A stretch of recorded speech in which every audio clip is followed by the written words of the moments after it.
Aslında önemli gelişmeler yaşandı. Bir yandan gerilen o tarihi töreni ve sonrasında mecliste aslında aylardır çağrısı yapılan mecliste bir komisyonun kurulması için ilk toplantıda geçtiğimiz hafta yapılmıştı. Öncelikle bu aşamayı nasıl ele almak gerekiyor? Öncelikle şöyle ifade edelim. Elbette ki 11 Temmuz'da Barış ve Demokratik Toplum grubunun ortaya koymuş olduğu irade ve yayınlamış olduğu deklarasyona kıymet vermek gerekiyor.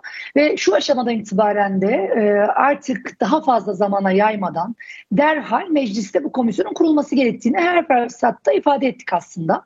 Ve bu hafta içerisinde de artık son şeklinin verilerek bu komisyonun meclis başkanının inisiyatifiyle kurulması bekleniyor.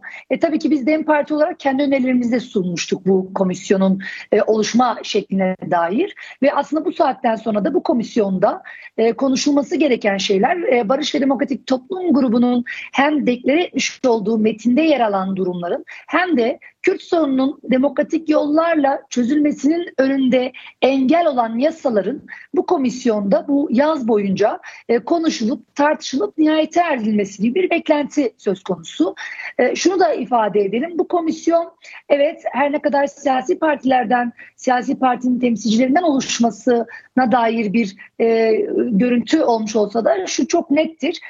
Toplumun her kesiminin bu komisyonun gündemine taşınmasını istediği, komisyonda tartışılmasını istediği birçok beklenti söz konusu. Nedir bunlar? Elbette ki az önce de ifade ettim. Hem mevcut yasaların antidemokratik bir şekilde uygulanmama halinden vazgeçilmesi hem de ötekilere karşı Türkiye'de demokratik siyaset yürütenlere karşı aslında yargının bu şekilde sopayı elde tutarak müdahale etme şekline dair değişikliklerini de yapması gerekiyor. Biz DEM Parti olarak, DEM Parti Hukuk Komisyonu'nda olarak da çok yoğun bir çalışmamız da söz konusuydu. Neydi bu çalışmalarımız? Gömülme hakkından tutun da Türkiye'de yer alan infaz kanunundan, antidemokratik uygulamalarından tamamına dair aslında bu komisyonda tartışılabilmesi için bir çalışma hazırlığımız da söz konusu. Komisyon toplantılarına başlamasıyla birlikte bunun tamamının komisyonda tartışılıp konuşacağını da ifade edelim. Sadece bir siyasi parti temsilcilerinden oluşan bir komisyon olmaması gerektiğine de dikkat çektiniz. Belki tam da bu noktada aslında oldukça önemli çalışma yürüten sivil toplum örgütleri, demokratik kitle örgütleri, kanaat önderleri var. Bunların da dahil olması gerekmez ve nasıl bir çalışma yürütmesi gerekiyor? Öncelikle şunu ifade edelim.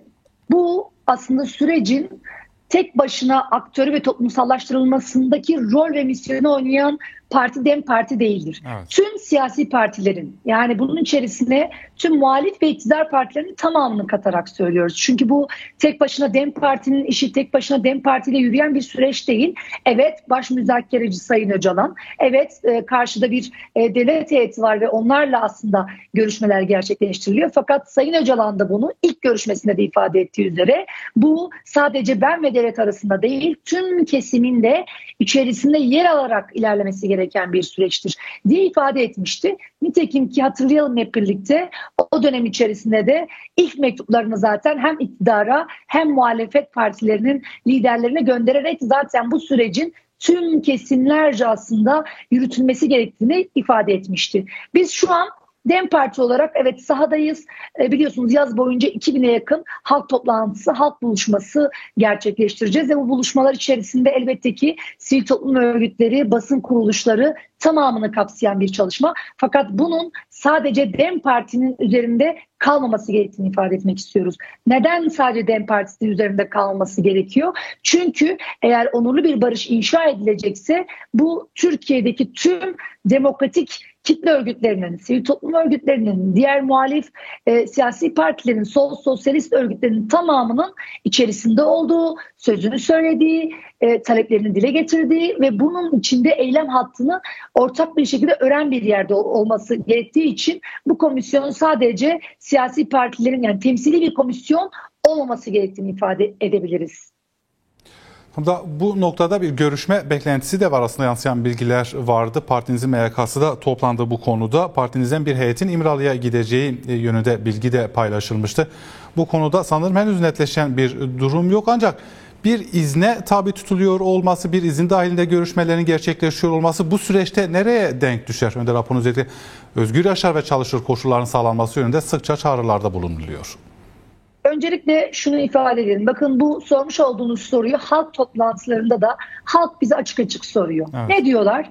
Eğer bir aşamaya geldiyse, 11 Temmuz'da Barış ve Demokratik Toplum Grubu deklarasyonunu yayınladıysa artık ne bekleniyor diye açık açık şunu söylüyorlar. Sayın Öcalan bu sürecin baş aktörü ise elbette ki derhal, vakit kaybetmeksizin özgür çalışır koşullarının iyileştirilmesi, bunun koşullarının sağlanması gerekiyor. Yani adaya sadece İmralı heyetinin veya DEM Parti heyetinin değil, aslında toplumun birçok kesiminin de Sayın Öcalan'la görüşerek bu süreci ortak birlikte inşa etmesi gerektiğini açık açık ifade ediyor. Halkın beklentisinin bu yönde olduğunu da söylemek gerekiyor. Şimdi bunun derhal hayata geçirilmesi için herhangi bir yasal düzenleme yapmaya gerek yok. Neden gerek yok? Çünkü infaz kanunu bu konuda çok açık. Zaten bir yani tutulma yerinde bulunan bir kişinin çok rahat bir şekilde yakınlarıyla, avukatlarıyla görüşebilmesinin hiçbir şekilde izah tabi olmadığını da ifade ediyoruz.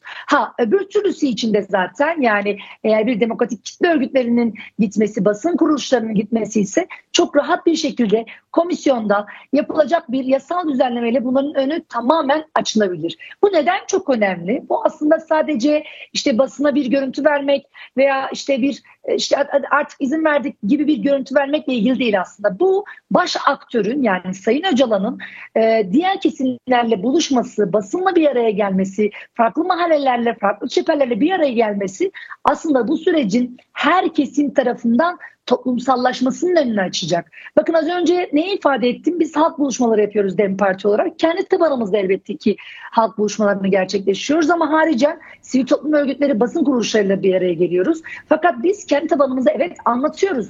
Neler oluyor, neler bitiyor, neler yapacağız, neden toplumsallaşması gerekiyor, neden halk desteği gerekiyor diye bunların tamamını aktarıyoruz. Ama bu sadece DEM Parti üzerinde kalmamalı. Mevcut siyasal iktidarda pek tabii ki kendi tabanıyla buluşmalar gerçekleştirip bu sürecin hangi aşamada olduğunu, aslında ortak birlikte yaşamı nasıl örebileceğini tüm halka, tüm kesimlere anlatması gerekiyor. Kendi tabanına anlatması gerekiyor. Sadece siyasal iktidar değil, elbette ki CHP'nin de, Yeni Yol'unda, MHP'nin de kendi tabanına bu süreci tamamen anlatması gerekiyor.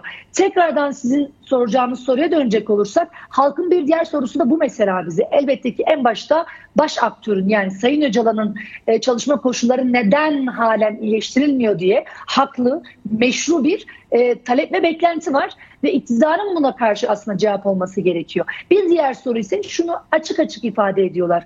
Eğer madem bir süreçten bahsediyorsak, Barış ve Demokratik Toplum Grubu kendine bu yönlü deklarasyonu yapmışsa 11 Temmuz'da, bu saatten sonra ilk yapılması gereken bu süreçte aslında, yani şimdiye kadar Kürt sorunun demokratik yollarla çözülmesi için mücadele eden kişiler, bir kısmı zindanda, bir kısmı diasporada, bir kısmı halen sürgünlerde, başka ülkelerde yaşamda, hayatta kalmaya çalışıyorlar. O zaman derhal bu kişilerle ilgili yasal düzenlemelerin yapılması gerekiyor. Bir çerçeve kanunun yapılması gerektiğine dair beklentileri var. Sıkça altı çizilen hukuki siyasi zeminin gerekliliği aslında.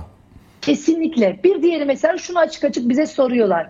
Madem böyle bir sürece girildi, bu kadar büyük hamle yapıldı, neden belediyelerimiz halen kayyumlarla yönetiliyor? Şimdi halkın haklı bir beklenti ve haklı bir soru yöneltmesi var. Ve bu sorularının cevabının iktidar tarafından yapılacak hamlelerle verilmesi gerekiyor. Evet. Ama elbette ki biz DEM Parti olarak bunun iktidarın yapmasını bekleyen bir yerde değil, bunun mücadelesini yürüten, iktidarın bu yönlü adımları atmasını hızlandırabilmek için mücadele ağımızı büyüten bir yerde olmamız gerekiyor. Bunu halk toplantılarında da izah ediyoruz. Biz sadece bu süreçte devletten talepte bulunan, sürekli devleti işte göreve çağıran, herhangi bir işte boyutta görev ve sorumluluğa çağıran bir yerde değil, tam da bu sürecin öznesi, ortasında olan ve bu adımların atılabilmesi için halkla birlikte ortak bir mücadele yürütmemiz gerektiğini ifade ediyoruz. Bakın Barış ve Demokratik Toplum grubunun aslında ortaya koymuş olduğu bu iradenin öz metninde de bu geçiyordu. Ne deniyordu aslında? Bu saatten sonra belki silahlar evet konuşmayacak ama ne konuşacak? Siyaset konuşacak, demokrasi konuşacak, ortak birlikte mücadele ağı konuşacak ve aslında tam da bu süreçte bunu örmenin zamanıdır ve yeridir diyebiliriz.